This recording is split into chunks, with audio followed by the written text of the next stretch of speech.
আসসালামু আলাইকুম। আমন্ত্রণ জানাচ্ছি আইজি ক্রিয়েশন নিউজ আপডেটে। সঙ্গে আছে আমি ইমতিয়াজ আহমেদ। শুরুতেই সংবাদ শিরোনাম। শিক্ষার্থীদের নেতৃত্বে আসছে নতুন রাজনৈতিক দল, আলোচনায় নাহিদ ইসলামের নাম। ছাত্রদের সব প্রশ্নে মির্জা ফখরুলের আপত্তি, মুখোমুখি নাহিদ ফখরুল। গাজীপুরে পরমাণু মিসাইল বানাতে চায় পাকিস্তান। এবার বিস্তারিত। বাংলাদেশের শিক্ষার্থীদের নেতৃত্বে নতুন রাজনৈতিক দলের ঘোষণা আসছে ফেব্রুয়ারিতেই। নেতৃত্বে নাহিদ ইসলামের নাম আলোচনায় আছে। ফেব্রুয়ারিতে নতুন রাজনৈতিক দলের ঘোষণা দেবে জাতীয় নাগরিক কমিটি ও বৈষম্য বিরোধী ছাত্র আন্দোলনের নেতারা। রংপুরের শহীদ আবু সাঈদের কবর থেকে শুরু করে চট্টগ্রামের শহীদ ওয়াসিম আকরামের কবর পর্যন্ত পায়ে হেঁটে লং মার্চের মাধ্যমে এই ঘোষণা দেওয়ার সিদ্ধান্ত নিয়েছেন তারা। এই দলের নেতৃত্ব কে থাকবেন তা নিয়ে নানা জল্পনা কল্পনা চলছে। এই আলোচনায় সামনের দিকে আছেন তথ্য, টেলিকম ও আইসিটি উপদেষ্টা। বলা হচ্ছে তিনি উপদেষ্টার পদ ছেড়ে নতুন এই রাজনৈতিক দলের নেতৃত্বে আসতে পারেন। তবে শিক্ষার্থীদের কোনো পক্ষ বিষয়টি পুরোপুরি নিশ্চিত করেনি। নাহিদ ইসলাম কি উপদেষ্টার পদ ছেড়ে নতুন রাজনৈতিক দলের দায়িত্ব নিচ্ছেন? জানতে চাইলে জাতীয় নাগরিক কমিটির আহ্বায়ক মোহাম্মদ নাসিরউদ্দিন পাটোয়ারি বলেন, এখনও বিষয়গুলো চূড়ান্ত হয়নি। দলের নাম ও কারা নেতৃত্বে আসবেন তা নিয়ে আলোচনা হচ্ছে। ছাত্র উপদেষ্টাদের কেউ যদি উপদেষ্টার পদ ছেড়ে রাজনৈতিক দলের দায়িত্বে আসতে চান, আমরা তাদের স্বাগত জানাবো। তবে এখন পর্যন্ত যেহেতু তারা সরকারে আছে, ফলে তাদের আমরা আলোচনায় ডাকছি না। প্রথম দিকে কেন্দ্রীয়, জেলা ও মহানগরের নেতৃত্ব ঠিক করা হচ্ছে। এরপর পর্যায়ক্রমে আমরা সারা দেশে নতুন দলের কমিটি করব। যারা বৈষম্য বিরোধী আন্দোলনে নেতৃত্ব দিয়েছেন বা অংশ নিয়েছেন, তাদের একটি অংশ এই দলের অংশ হবে। এর বাইরে অন্যান্য দলের বা মতাবলম্বীদেরও সুযোগ থাকছে বলে জানা গেছে। নতুন এই রাজনৈতিক দলের নেতৃত্বে আর কারা আসবেন, এই প্রশ্নের জবাবে জাতীয় নাগরিক কমিটি ও বৈষম্য বিরোধী ছাত্র আন্দোলনের নেতারা বলেছেন, একাধিক নেতা জানিয়েছেন, শুধু যারা আওয়ামী লীগের পক্ষে ফ্যাসিবাদ, গুম, খুন ও দুর্নীতির সাথে জড়িত ছিল তাদেরকে দলে নেওয়া হবে না। এর বাইরে যে কোনো দল থেকে আসা নেতাকর্মীদের স্বাগত জানানো হবে। জাতীয় নাগরিক কমিটির আহ্বায়ক মোহাম্মদ নাসিরউদ্দিন পাটোয়ারি ডয়েচে ভেলেকে বলেন, এ পর্যন্ত আমরা 328টি থানা কমিটি করেছি। কিছুদিনের মধ্যে কমিটির গঠনের কাজ শেষ হবে। এই নেতাদের কেউ কেউ বলেন তাদের প্রধান টার্গেট বিএনপির দ্বিতীয় ও তৃতীয় সারির নেতাদের দলে টানতে তারা কাজ করছেন। বিএনপির ভোটকেও টার্গেট করেছেন তারা। নাগরিক কমিটির মুখপাত্র সামান্তা শারমিন বলেন, চাঁদাবাজি, দখলবাজি, সিন্ডিকেট ও দুর্নীতির বিরুদ্ধে আমাদের অবস্থান। জুলাই অভ্যুত্থানের চেতনা ধারণ করেন এমন সব নাগরিকের জন্য নতুন রাজনৈতিক দলের দুয়ার উন্মুক্ত। শুধু বিএনপি নয়, অন্য যে কোনো দলের যে কেউ জুলাই চেতনায় বিশ্বাসী হয়ে এলে তাকে আমরা স্বাগত জানাবো। তবে যারা অতীতে ফ্যাসিবাদী রাজনীতি তথা আওয়ামী লীগে যুক্ত ছিলেন তাদের নেওয়া হবে না।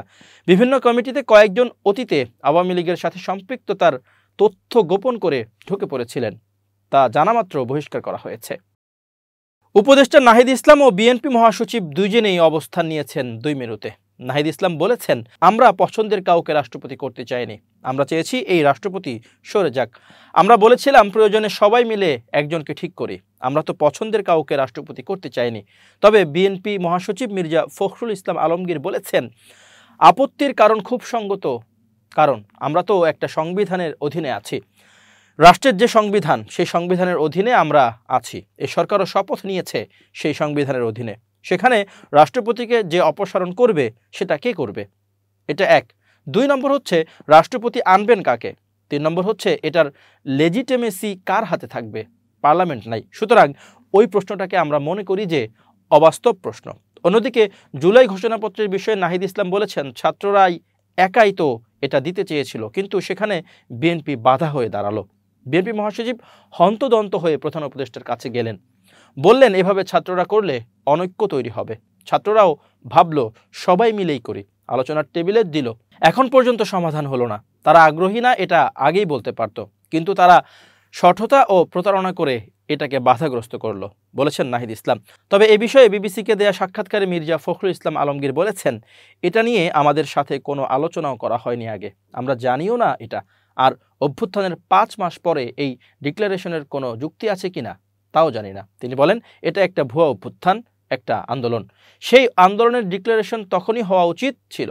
এটা ছাত্ররা তারা দিতেই পারে, কিন্তু আমরা ওটার পার্ট তখনই হব যখন গোটা জাতির প্রশ্নটা আসবে তার মধ্যে। টোটাল জিনিসটা কোনো আলোচনা না করেই তো আমরা এটা করতে পারি না, প্রশ্নই উঠতে পারে না। এছাড়াও আওয়ামী লীগের রাজনৈতিক ভবিষ্যৎ সম্পর্কে সিদ্ধান্ত নেওয়ার ক্ষেত্রেও বিএনপির সাথে ছাত্রদের মতবিরোধ স্পষ্ট হয়ে উঠছে।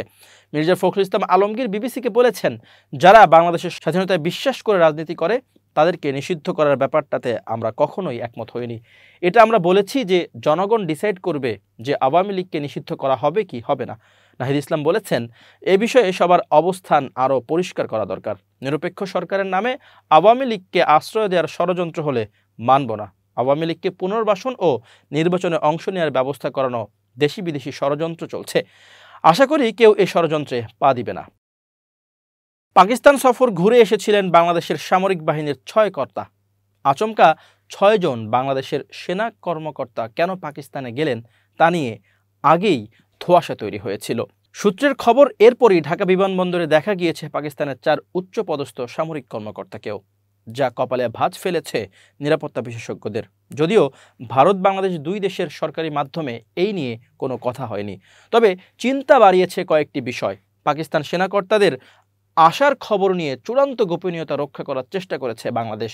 দ্বিতীয়ত, প্রতিনিধি দলের নেতা হিসেবে ঢাকা এসেছেন সেনাকর্তা লেফটেন্যান্ট জেনারেল আসিম মালিক। আইএসআই এর প্রধান তিনি। ওই দলে আইএসআই এর আরও এক উচ্চপদস্থ কর্তাও আছেন বলে সূত্রের খবর।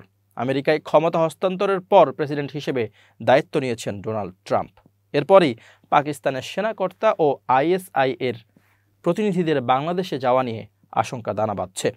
পাকিস্তানি সামরিক বাহিনীর প্রতিনিধি দলটি আরব আমির শাহীর একটি উড়ান সংস্থার বিমানে ঢাকা এসেছে। ওই প্রতিনিধি দল দুবাই থেকে মঙ্গলবার সন্ধে 5টার পর ঢাকা বিমানবন্দরে নামে ওই প্রতিনিধি দল। জানা গিয়েছে ওই বিমানের নম্বর EK-586। ওই প্রতিনিধি দলকে স্বাগত জানাতে বিমানবন্দরে ছিলেন বাংলাদেশের সামরিক গোয়েন্দা সংস্থা DGFI এর উচ্চপদস্থ কর্মকর্তা ব্রিগেডিয়ার মেহেদি। সূত্রের খবর, পাকিস্তানি প্রতিনিধি দলে ছিলেন আইএসআই এর director general analysis major general Shahid Amir Afsar. এছাড়াও আছেন মেজর জেনারেল আলম আমির আওয়ান এবং SSG কর্তা মোহাম্মদ ওসমান লতিফ। পাকিস্তান প্রতিনিধি দলটিকে একটি 5 তারা হোটেলে রাখার ব্যবস্থাও করেছিল বাংলাদেশ। সূত্রের খবর, রেডিসন ব্লু নামে একটি হোটেলে থেকেছেন পাক সেনা কর্মকর্তারা। ওই সেনাকর্তাদের একটি সফরসূচিও তৈরি করা হয়েছে। গাজীপুরে সমরাস্ত্র কারখানা পরিদর্শনও তাদের কর্মসূচির মধ্যে আছে বলে সূত্রের খবর। অনেকগুলি বিষয় তাই চিন্তা বাড়াচ্ছে। ভারতের নিরাপত্তা কী কারণে উদ্বেগ বাড়ছে নয়াদিল্লির?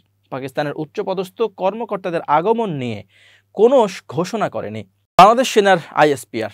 বাংলাদেশের সেনাকর্তাদের পাকিস্তান সফর নিয়েও কোনো বিবৃতি ছিল না পাকিস্তানের সেনা ISPR এর। লেফটেন্যান্ট কামরুল হাসানের নেতৃত্বে 6 সেনাকর্তা পাকিস্তান সফরে গিয়েছিলেন, কিন্তু DGPR বাংলাদেশের কর্তাদের ছবি প্রকাশ্যে আনার পরই বাংলাদেশ সেনাকর্তাদের পাকিস্তান সফরে যাওয়ার বিষয়টি নিয়ে বিবৃতি দেয় ISPR। তবে বিষয়টি নিয়ে মুখে কুলু পেটেছে বাংলাদেশের ISPR ও DGPR।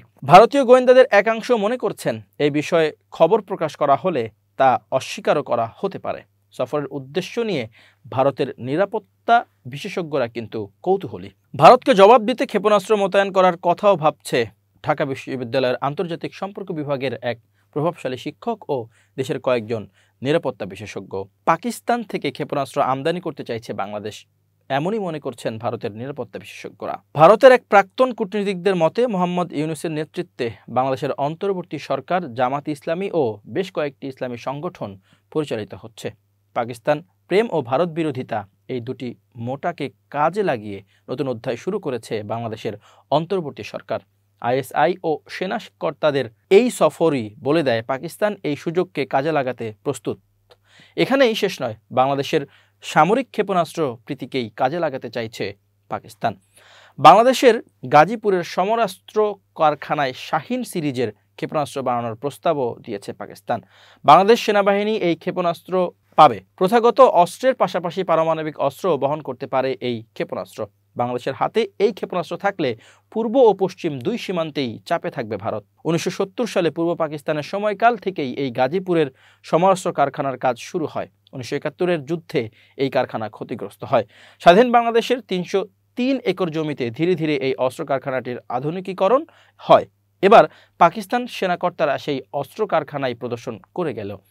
ভারতীয় গোয়েন্দাদের প্রশ্ন, সেই কারণেই কি পাক কর্তাদের এই সফর নিয়ে এত গোপনীয়তা রক্ষা করা, নাকি নেপথ্যে আরও কিছু কারণ আছে? ইউনূস সরকার ক্ষমতায় আসার পরই কয়েকশো জঙ্গি জেল থেকে মুক্ত হয়েছে। বিভিন্ন সংগঠন নতুন করে প্রাণ ফিরে পাচ্ছে। শুধু তাই নয়, বাংলাদেশে নতুন একটি ঘাঁটিও গড়ে তুলতে চাইছে ISI। জঙ্গি ও জিহাদিদের নিয়ে তৈরি হচ্ছে একাধিক সংগঠন, প্রশিক্ষণ চলছে, তাদের হাতে অস্ত্র বিস্ফোরককেও তুলে দেওয়া হচ্ছে।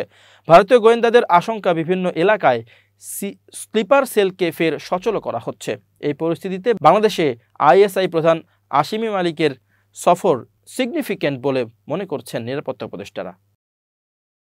প্রিয় দর্শক, শেষ করছি আইজি ক্রিয়েশন নিউজ আপডেট। আজ এ পর্যন্তই। ভিন্ন খবর নিয়ে দেখা হবে আগামীকাল। নিজেকে আপডেট রাখতে সাবস্ক্রাইব করুন চ্যানেলটি। নিয়মিত লাইক, কমেন্ট ও শেয়ার করে ছড়িয়ে দিন সর্বত্র। সুস্থ থাকুন, নিরাপদে থাকুন। শুভেচ্ছা অগণন।